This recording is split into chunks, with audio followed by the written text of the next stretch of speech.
à tous, c'est Mélissa Mélo, on se retrouve aujourd'hui pour une nouvelle présentation, pour 3 présentations d'ailleurs que je vais tourner à la suite, donc enfin en tout cas j'espère, c'est mon objectif. J'aurai la même tête, les mêmes vêtements, parce que si je le fais pas maintenant, je risque de ne pas le faire du tout. Et ce serait dommage parce que j'ai beaucoup lu depuis la dernière vidéo présentation que vous avez vue, et j'ai quand même quelques petites choses dont j'ai très envie de vous parler. C'est avec Au prochain arrêt de Hiro Arikawa chez Actes Sud. D'ailleurs c'est marrant qu'il soit...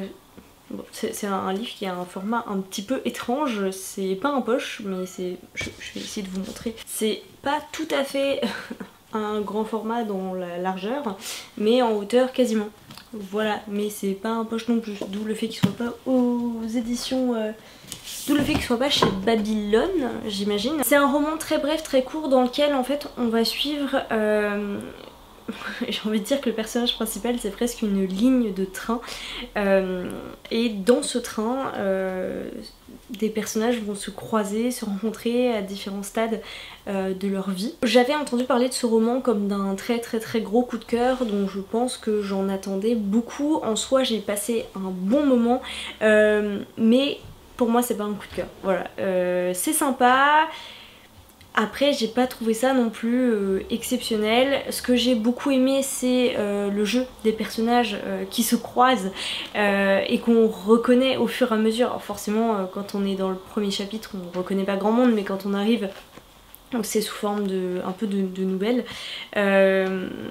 quand on arrive à la fin on se dit ah bah tiens cette personne là en fait c'était cette personne là, et ainsi de suite. Et en fait pour chaque petite nouvelle personnage on va retourner dans son passé, puisque ce voyage en train sur cette ligne là va le ramener à certains autres épisodes de sa vie.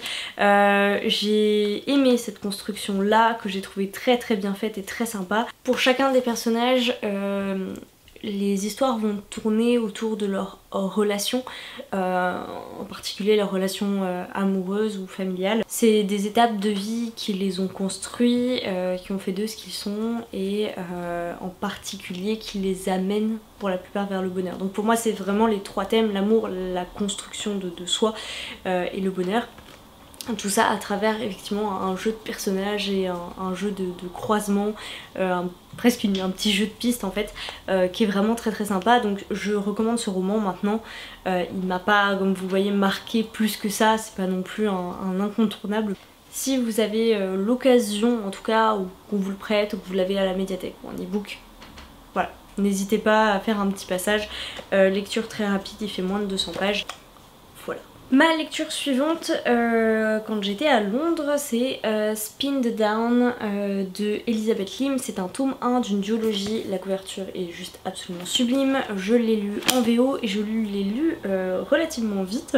Et je viens de checker, parce que j'étais pas sûre, j'ai pris des notes et ça c'est une bonne nouvelle parce que du coup ma lecture remonte à la fin du mois de mai, donc ça va faire 3 mois maintenant. Je vous ai parlé je crois dans ma dernière présentation du système de notation que j'ai mis en place, et donc celui-là je lui ai mis une note de 16 sur 20 avec comme gros point fort l'univers et l'intrigue. Pour vous faire un petit résumé de ce tome-ci, on va suivre Maya Tamarin qui est couturière dans la boutique de tailleur de son père qui est un tailleur extrêmement réputé mais vieillissant et malheureux, puisque il ne se remet pas du deuil déjà de sa femme quand Maya était très jeune, mais également de ses fils aînés qui sont morts dans une guerre assez sanglante dirigée par l'empereur qui envoie des messagers pour réclamer auprès de lui les meilleurs tailleurs du pays afin de sélectionner le nouveau tailleur impérial, puisque l'ancien est décédé. Maya sent que sa chance est là, puisque son plus grand rêve c'est de devenir la tailleuse du coup de l'empereur, mais c'est un rôle qui est strictement interdit aux femmes, et donc elle y va sous la couverture de l'identité de son frère. Ça c'est vraiment le tout début de l'histoire, puisque, et je vous spoil pas puisque c'est écrit derrière, une fois arrivé, l'empereur, pour sélectionner le plus grand tailleur, va soumettre le groupe de tailleurs à différentes épreuves toutes plus ou moins farfelues, toutes plus ou moins compliquées, et puis il y a des petites intrigues, des jeux de pouvoir, mais ça c'est vraiment le tout début, puisque une fois le grand tailleur sélectionné et choisi, il faudra confectionner 3 robes magiques, 3 robes de légende, les robes de Amana, qui est une déesse, pour les épousailles de l'empereur et de la fille du Shanzhen, son grand ennemi, dans une union politique. Voilà. Là je pense que je vous ai tout dit pour vous donner envie de lire ce livre. L'univers que l'on va trouver dans ce roman est à l'image de sa couverture, c'est-à-dire absolument magnifique. C'est un univers inspiré de l'Asie, hein, d'inspiration asiatique. Alors c'est dans un monde de fantasy qui n'est pas du tout le nôtre. Je ne crois pas me tromper, il doit y avoir une carte au début et ça ne ressemble en rien à un univers que l'on pourrait connaître. Il y a pas mal de descriptions, ce que j'apprécie beaucoup, vous le savez, donc des décors, de l'architecture, mais également forcément, puisque c'est toute l'intrigue du roman, des vêtements, des coutumes, j'ai envie de dire, et ça m'a vraiment beaucoup plu. En termes de construction politique, on va pas dire que c'est super poussé. Globalement, on a l'empereur qui va se marier avec la fille de son ennemi dans une alliance politique afin d'arrêter la Grande Guerre. Il n'y a pas grand chose à ce niveau-là, mais par contre, en termes de mythologie, on va côtoyer des enchanteurs, on va côtoyer des démons, et on va être sur une trace de déesses et de légendes, donc ça c'était très très chouette et très sympa. Je me suis beaucoup attachée aux personnages, notamment au personnage de Maya, qui est très déterminée, qui a du coup cette lutte et cette rébellion et cette envie de faire de grandes choses et qui fait tout pour accomplir son rêve. J'ai trouvé ça très beau, même si elle se met dans des situations très compliquées vis-à-vis de sa famille, vis-à-vis de l'empereur, vis-à-vis de l'enchanteur de l'empereur, donc voilà, elle se met elle-même dans des situations pas faciles. Je pense que 2-3 fois elle a dû m'agacer un petit peu parce que ça reste, ne l'oublions pas, du jeune adulte et ça les travers malheureusement de ce genre là, c'est à dire que je pense que parfois elle prend des décisions un peu questionnables, même si ça m'a moins marqué dans ce tome-ci que dans le deuxième dont je vous parlerai plus tard parce que je l'ai pas fini encore. Les autres personnages en soi, ils sont pas... Il y a le Lord Enchanter, le Lord Enchanteur de l'Empereur qui est le deuxième personnage du duo, qui est intéressant lui aussi, même si j'ai eu l'impression qu'il y avait un gros switch entre eux quand on le voit les premières fois au début et son évolution au fur et à mesure du roman. J'ai vraiment l'impression en y repensant que c'était pas du tout la même personne. Les autres sont attachants mais sans être trop présents. En plus, comme je vous l'ai dit, l'histoire va vraiment beaucoup évoluer puisqu'au début on a cette espèce de challenge pour sélectionner le nouveau tailleur impérial et puis après on a toute la quête pour la construction des robes. Donc on va croiser pas mal de personnages secondaires qui n'ont pas énormément de présence et de substance, mais qui mine de rien apportent juste ce qu'il faut à l'histoire. Et qui apporte notamment des raisons à Maya de faire ce qu'elle fait, pourquoi elle le fait, comment elle le fait, tout ça. Je pense notamment à sa famille, on passe assez peu de temps avec eux, mais ces drames familiaux et ces relations avec ses frère et avec sa mère qui ont vraiment construit Maya telle qu'elle est. Vous parlez des clichés du young adulte, je pense que ce qui est le plus évident c'est le cliché de la romance. Alors on évite l'écueil du triangle amoureux, là-dessus au moins c'est clair. Maintenant la romance est clairement très rapide mais en soi ça m'a pas trop dérangé, voilà, ça passe, je trouve qu'elle est bien amenée donc bon. Pourquoi pas, il y a juste effectivement le moment où ça se déclenche vraiment, quand les choses se préparent, je me suis dit bon, on voit où ça va mais pourquoi pas, quand ça se déclenche pour de bon là, ça a un petit peu plus coincé mais bon. Le rythme, passer le concours des tailleurs impériaux, une fois qu'on part dans une quête un petit peu plus compliquée, le rythme est parfois difficile à suivre. On comprend qu'il y a peu de temps pour accomplir chaque partie de la grande quête puisqu'il faut arriver à un moment précis, à un endroit précis et étonnamment nos personnages arrivent toujours au bon endroit, au bon moment. Il n'y a pas cette impression d'urgence, sauf une fois peut-être que c'est dit, mais sinon ça paraît un peu trop facile et un peu trop rapide. Donc Alors d'un certain côté il n'y a pas de longueur, très clairement on enchaîne les différentes épreuves puis les différentes étapes de la quête, là-dessus il n'y a pas de problème, mais du coup c'est presque un peu trop facile d'une certaine façon et je pense que c'est pour moi le petit souci de rythme qui pêche dans ce roman là. En ce qui concerne l'écriture, je peux pas en dire grand chose à part que effectivement le fait d'avoir des descriptions, moi ça me fait personnellement toujours très plaisir. J'ai aucun souvenir des dialogues donc je peux pas vous en parler. Je ne sais pas si ça a été traduit en français, ça reste quand même plutôt abordable, c'est de la VO young adulte, c'est en plus dans un univers qui je pense à mon sens n'est pas trop compliqué en termes de vocabulaire, donc ça vaut le coup de le tenter si vous le souhaitez.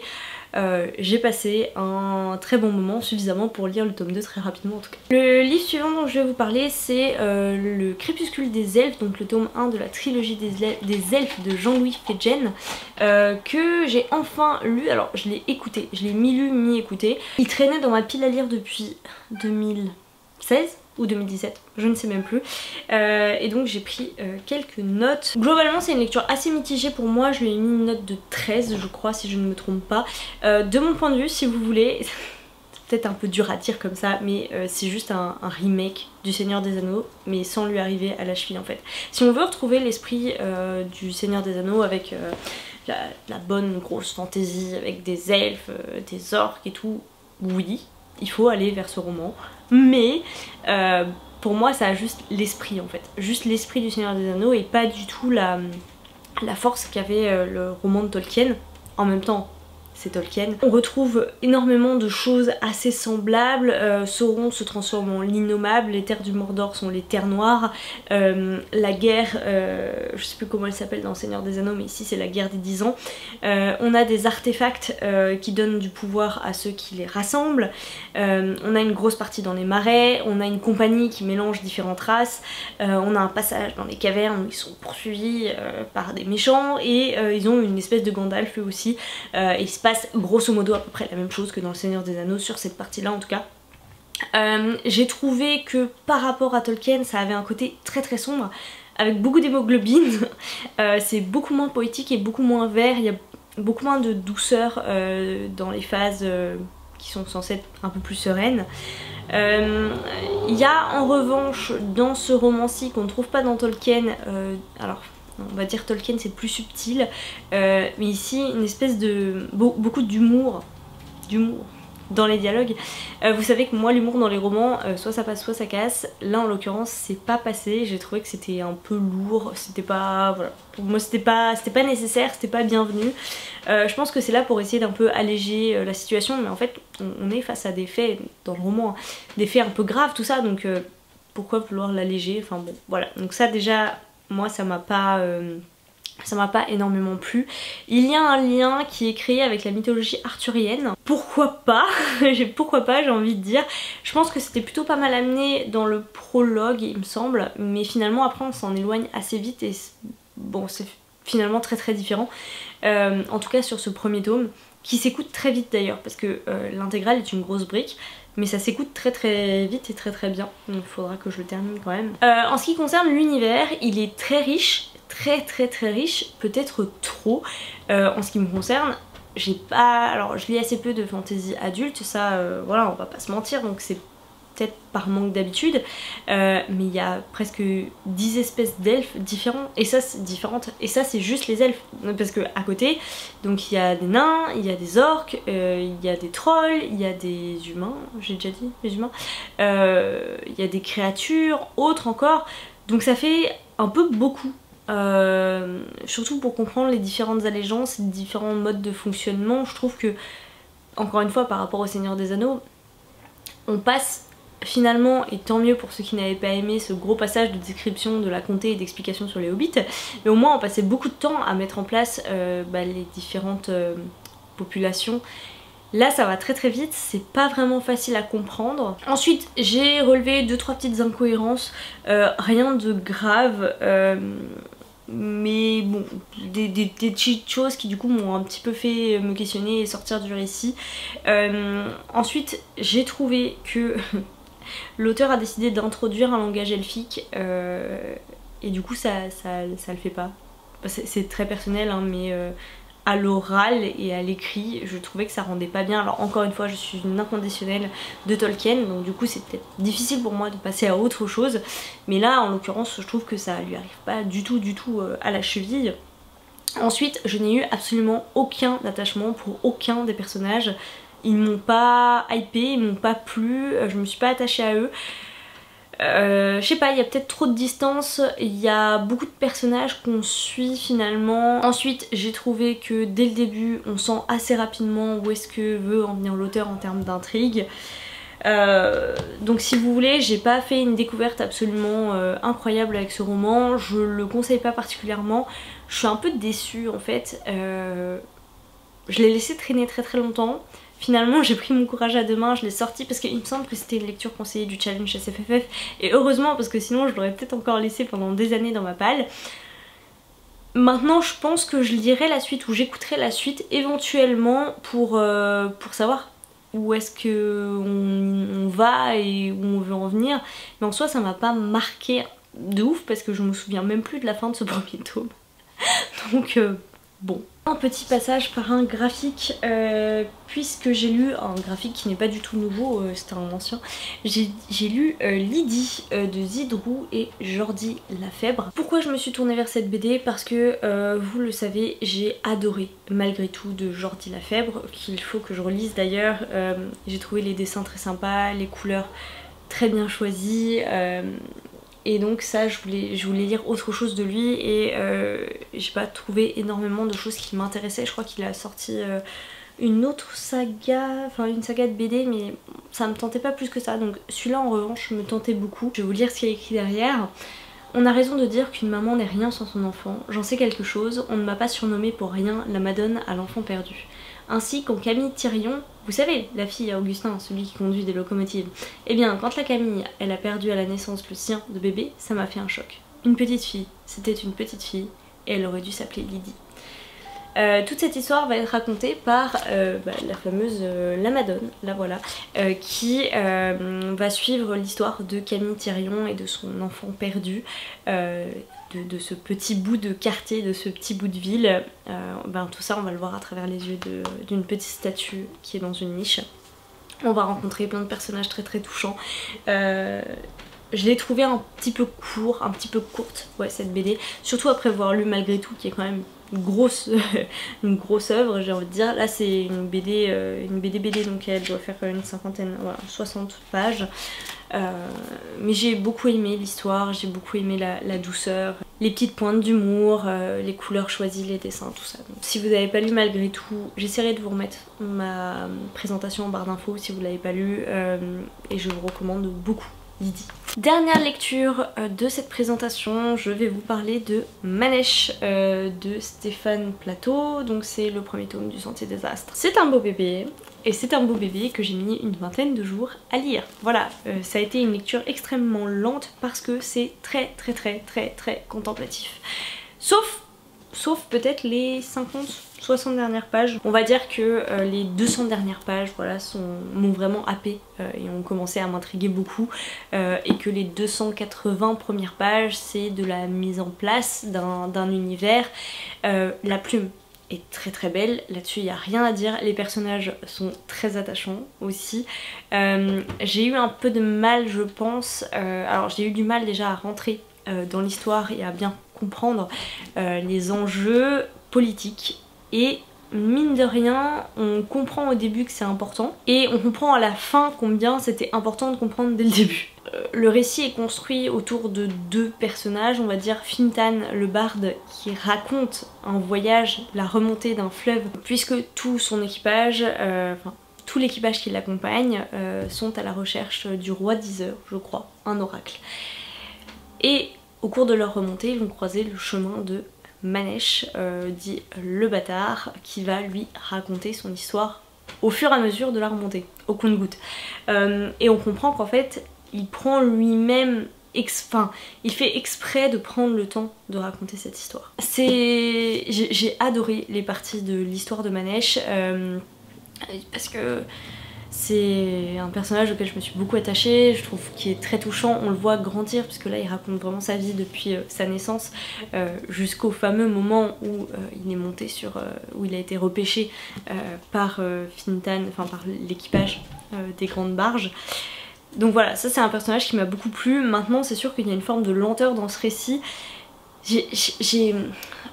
J'ai eu du mal à savoir ce que j'allais vous en dire et même là je pense que ça va être un peu flou. Je pense avoir du mal à lire la suite, même si on s'arrête sur un cliffhanger et que ça donne envie de lire la suite et que la plume est très belle et que la mythologie construite est incroyable. Voilà, il n'y a que des points positifs, mais ça a été très lent pour moi à lire et donc je sais qu'en fait quand je vais lire le tome 2 il faudra que je me prenne le temps. Et il faudra pas que je sois frustrée et impatiente de pas avancer puisque c'est en fait normal. J'ai pas envie de trop vous en dire et en plus mes souvenirs commencent à être un petit peu flous. Mais j'ai vraiment adoré, donc j'ai vraiment adhéré au personnage de Manesh et aux personnages qui ont gravité autour de lui dans son enfance, dont on s'est pas mal éloigné au cours du récit, parce que forcément il s'est éloigné de sa famille d'origine, tout ça. J'espère qu'on les retrouvera dans d'autres tomes, mine de rien, parce qu'ils m'ont vraiment beaucoup plu, ces frères et sœurs, même si on sent que ce sont des personnages secondaires. Et dans le présent, forcément je me suis attachée au barde, qui je trouve a une personnalité très intéressante, à la fois très loyale, mais en même temps il vit pour son art et pour l'art des contes et des histoires vraies. Donc juste le seul truc pour moi c'est vraiment la partie politique que j'ai mal comprise et alors il me semble qu'il y a un rappel des différents personnages et de quel côté ils sont, mais j'en suis plus si sûre. Voilà, si. Il y a le dramatis personae à la fin que j'ai pas lu dès le début parce que j'avais peur que ce soit un petit peu spoilant, ce qui je pense l'est sans l'être en fait. Voilà, donc ceux qui s'interrogent dès le début, il y a un dramatis personae à la fin qui aide quand même à comprendre les différents camps, tout ça, qui pour moi n'était pas archi évident. Et voilà, c'est terminé pour cette première présentation qui était un petit peu fouillée, un petit peu brouillon. J'espère quand même que j'ai réussi à vous faire passer les idées que j'avais à vous faire passer sur ces romans. C'était des lectures qui dataient un peu, donc j'espère ne pas avoir oublié trop de choses et ne pas avoir oublié de vous dire certaines choses. N'hésitez pas comme d'habitude à venir en commentaire, ça me fait toujours déjà super plaisir d'échanger avec vous et en particulier sur les romans quand vous les avez déjà lus ou si je vous ai donné envie de les lire ou si vous avez des questions complémentaires. Bref, venez et puis en attendant une prochaine vidéo, je vous souhaite à toutes et à tous de très très belles lectures.